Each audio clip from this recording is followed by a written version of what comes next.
6장은 이제 마지막 이제 스가랴에게 보여주는 마지막 환상인데요. 여기 네 병거에 관한 말씀이 여기 기록되어 있습니다. 근데 이 네 병거를 말할 때 1절에 보니까 두 산 사이에서 나오는데 그 산은 구리산이더라 라고 말씀을 합니다. 이 두 산 사이는 뭐 이런저런 해석들이 있습니다만 산으로 본다면 예루살렘 성이 있는 시온산과 그 맞은편을 보고 있는 감람산을 일컫는다라고 말해서 그 사이는 바로 기드론 골짜기로 이제 우리가 알고 있죠. 지역적으로는 그렇습니다. 중요한 것은 그 산이 구리산이더라라고 말하는데 이 구리는 강함을 상징하는 것으로서 하나님의 심판이 시작되어짐을 이렇게 묘사하고 있다라고 말하는 것입니다. 그래서 지리학적으로 보는 뭐 시온산, 감람산, 기드론 골짜기라고 하는 그러한 지명적인 개념보다도 하나님의 심판이 하나님의 주권 속에서 이루어지고 있다라는 말씀을 하고 있는 것입니다. 특별히 구리산이다. 그 뒤에 나오는 붉은 말, 검은 말, 뭐 흰말 등등을 말로 색깔을 이렇게 표현했는데 이것이 다 무엇을 상징하냐? 하나님의 강력한 심판을 말씀하고 있다는 것이에요. 그래서 이 붉은 산은 말은 피 묻은 말로서 심판을 하시리라, 피의 심판을 하심을 의미한다라고 해석을 하고 있고, 이 검은 말은 또 죽음이나 절망이나 고통 또는 재난 등을 상징하는 것으로도 검은색은, 그래서 마지막 심판의 때가 되면 이러한 고통이 따라오게 될 것, 재난이 따라오게 될 것이다. 그래서 하나님의 심판이 되면 재난의 시작이다 이런 표현도 했는데 바로 그런 엄한 심판이, 고통의 심판이 올 것을 말하고, 또 흰말을 표현한 것은, 흰말은 평화 또는 승리 그리고 성결 뭐 등을 이 백색을 의미하니까요. 하나님의 심판이 다 끝나면 평화가 온다는 사실을 또 이렇게 말씀해주고 있는 것입니다. 그리고 아롱지고 건장한 말들을 메었다라고 하고 있는데 이 역시 하나님의 강한 힘을 상징하는 것으로서 하나님의 심판은 막을 자가 없고 그 피할 자가 없음을 또한 이렇게 말씀하고 있다는 것을 보여주고 있다는 것입니다.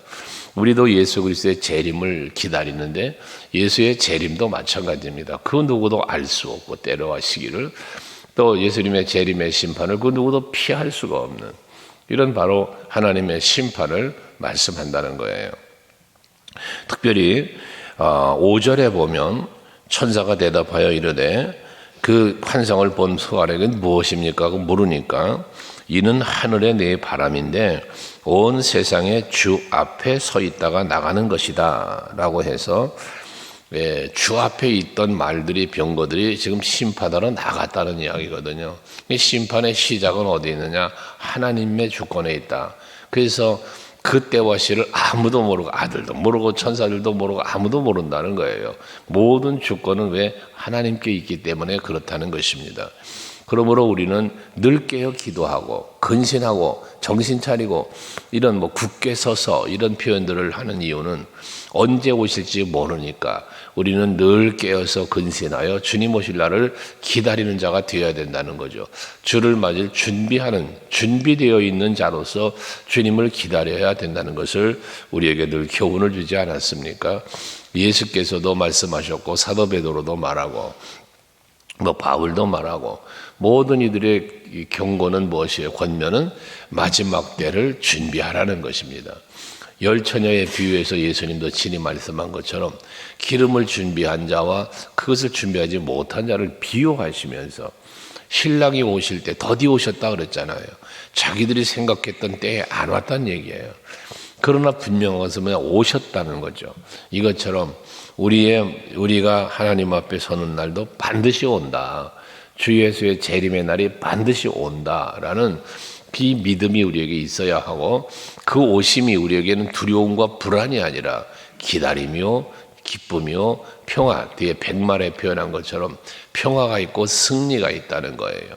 그래서 우리가 주님 오시는 날의 최후 승리자로 하나님 앞에 서되 그 승리는 믿음의 승리죠. 우리 신앙의 승리입니다. 여러분들이 신앙생활을 하시되 승리하는 신앙생활 하란 말이에요. 여러분이 믿음으로 살 때 믿음의 승리자가 되라는 거예요. 간혹 보면 믿음이 패배자가 될 때가 있어요. 신앙의 패배자가 될 수 있어요. 패배하는 원인이 어디 있습니까? 우리가 믿음 생활에 신앙 생활에 패배하는 이유는 대부분이 다 세상 것들 때문이고 육체적인 것 때문에 패배를 해요. 욕심 때문에 패배하고 시기와 질투 때문에 패배하고, 이 패배하는 원인들이 대부분 세상적인 거예요. 육체적인 것이에요. 그래서 우리는 영으로 깨어 있어야 된다는 거예요. 하나님의 말씀도 항상 우리는 육신의 귀로 듣는 게 아니라 우리의 심령으로 들어야 돼요. 그래서 여호와의 말씀을 우리가 들을 때에 우리의 마음판에 새기라고 그러는 거예요. 이게 우리가 심령이 새로워지지 않고는 안 되기 때문에 그런 겁니다. 잊혀지지 않도록 항상 기억하도록 하라는 의미이기도 한 것입니다. 어쨌든 우리는 하나님의 말씀에 전신갑주를 입고 모든 사단의 관계를 능히 대적하고 물리치면서 이기는 신앙생활 할 수 있는 여러분들이 될 수 있기를 바랍니다. 그러면서 6절에 보면 검은 말은 북쪽 땅으로 나가고 흰 말은 그 뒤를 따르고 어릉진 말은 남쪽 땅으로 나가고 라고 해서, 또 건장한 말은 땅을 두루다니고 라는 표현을 했는데, 이게 뭐냐면 북쪽과 남쪽과 세상 땅을 두루다니라 그랬는데, 여기서 북쪽 땅은 지리학적으로 보면 아수르나 바벨로나 바사 제국을 상징한다, 의미한다, 지역적으로. 그러니까 또 남쪽으로는 애굽을 말한다라고 지리학적으로는 그렇습니다. 하지만 이것은 지리학적 관점에서가 아니라 뒤에 말한 7절에 말한 것처럼 말은 온 땅을 나가서 두루다니고자 하니라고 말한 것처럼 하나님의 심판은 온 나라에 임한다는 거예요. 한 곳만 임하는 게 아니라 온 나라에. 그러니까 주 예수의 재림이 오면, 예를 들어 우리나라에 예수님이 오신 날 오면 미국은 안 오는 게 아니고 온 나라의 동서남북 온 천하에 마지막이 오는 거예요. 심판은 그런 거예요. 그러니까 여러분, 심판을 피하여 도망갈 수가 없다는 거예요. 피할 자가 없다는 거예요.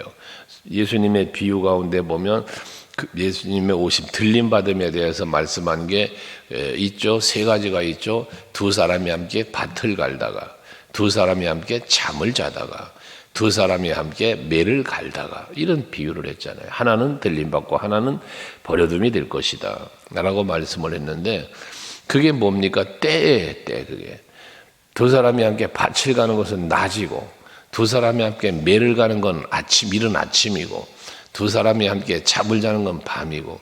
근데 주님의 오심은 이렇게 동시적으로 온다는 거예요. 어느 지역엔 아침에, 어느 지역에는 한밤에, 어느 지역에는 한낮에 온다는 것이죠. 우리는 지금 아침 새벽 시간이지만 지금 반대쪽에는 밤이 되는 거 아니겠어요?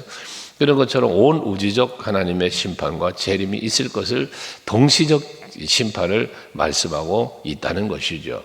그래서 여기 모든 병고와 말들은 하나님의 주권적 심판을 말한다고 했는데, 이렇게 동시적으로 있다는 것이고, 7절에서 온 땅을 두루 다니면서 이러기를 너희는 여기서 나가서 땅에 두루 다니라 하며 곧 땅에 두루 다니더라. 이게 하나님의 심판은 신속하게 이루어진다는 거예요. 하나님의 심판의 명령이 떨어지면 즉시 모든 심판이 진행되어진다는 것을 말씀해주고 있다는 것입니다. 그러니까 망설이지 않는 곧 땅에 두루 다니더라라고 했으니까 우리는 언제나 그 하나님의 말씀만 떨어지면, 명령만 떨어지면 하나님의 때가 되면 반드시 즉시 이루어질 심판을 우리는 때로는 두려워하고 때로는 그 때를 즐겁고 기쁨으로 소망정에 바라보면서 그날을 준비하자는 말씀이에요. 그래서 8절에 보니까 그렇게 두루 다니면서 이제 심판이 시작된 거 아니겠어요? 그가 내게 외쳐 말하여 이르되 북쪽으로 나간 자들이 북쪽에서 내 영을 쉬게 하였느니라. 심판하러 나간 자들이 내 영을 쉬게 하였다라는 말을 하는데, 여기서 내 영이 쉬었다는 건 뭘 상징하냐면 하나님의 심판이 왜 임합니까? 하나님의 진노로 임하시는 거죠.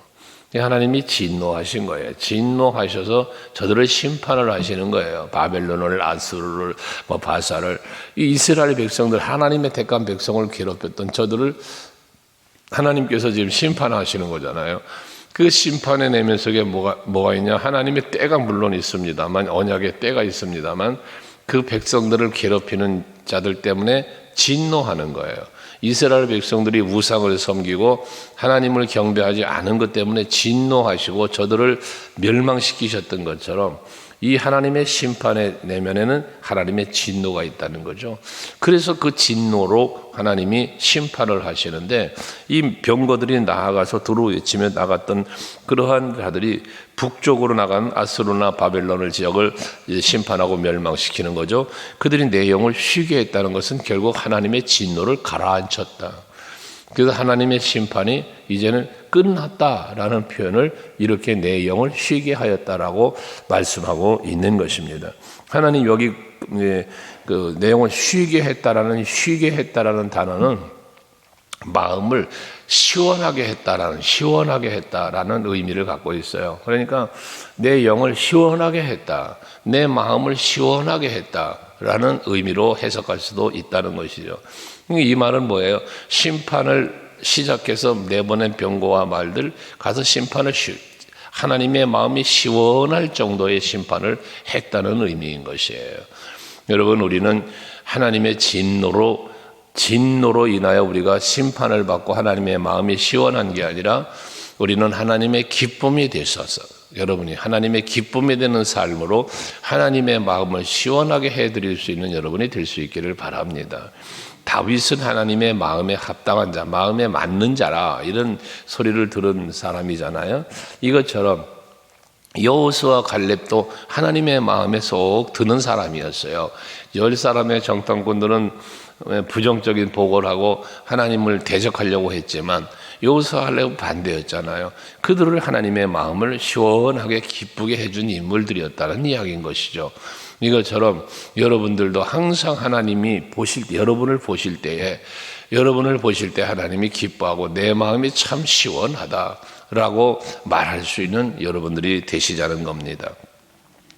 그 뒤로 10절에 보면 사로잡힌 자 가운데에서 바벨론에서부터 돌아온 해서 거기에 이름들이 거론되고 있는데, 바벨론에 포로로 갔던 자들이 이제 돌아오는 거예요. 돌아왔는데 저들이 돌아오는 이유가 무엇입니까? 하나님이 저들을 돌아오게 하시는 목적이 무엇이었어요? 앞에서부터 계속 말씀하셨던 성전 재건이에요. 성전을 건축하는 일.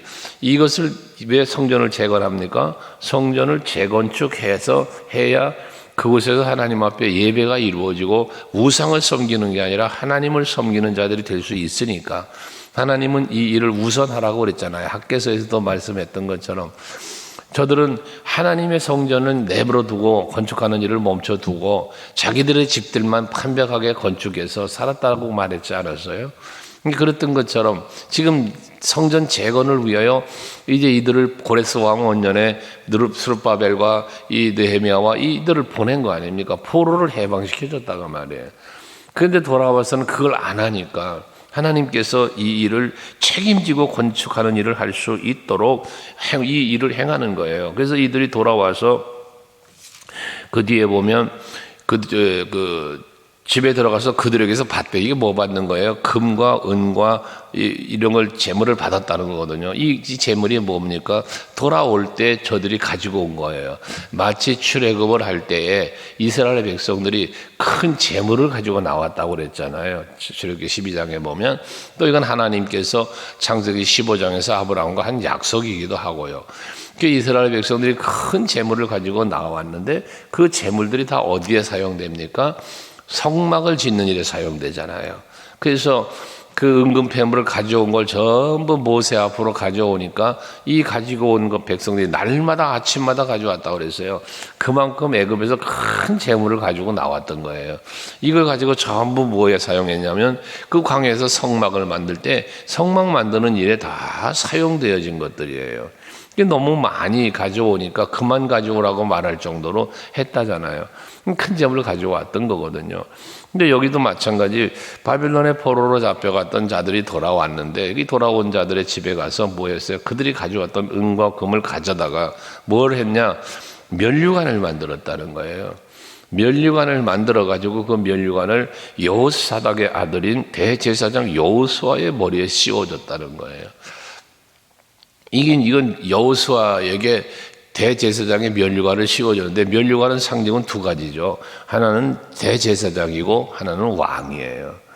그래서 이 대제사장인 여호수아가 성전 재건하는 일을 책임지고 총괄하는 지도자로 하나님이 세우심을 말씀하고 있는 건데, 이건 왕적인 권위와 제사장이니까 제사장으로서의 권위를 하나님이 주셔서 이 성전 재건하는 일을 주도적으로 이끌어갈 수 있게 해 주셨다는 이야기죠.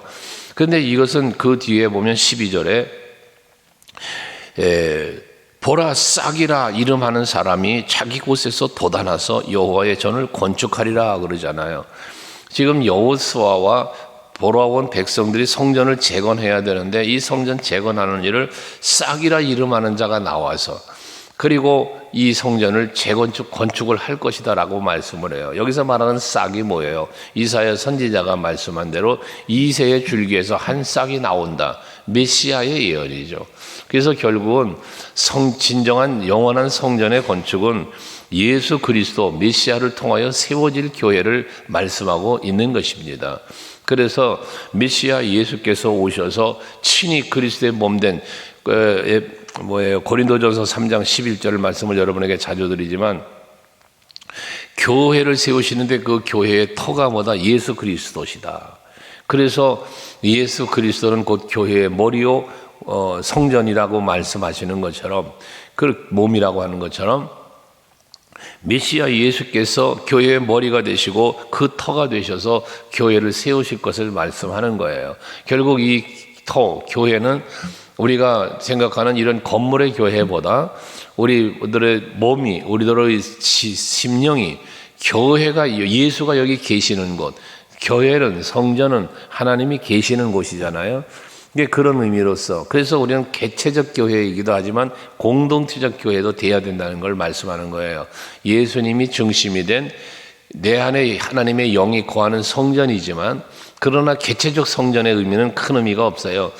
우리가 개체적 내 안에 하나님의 영이 거하는 성전이 되어 이것이 우리가 온 성도가 하나 되어지는 교회를 세워가는 것, 이게 진정한 교회거든요.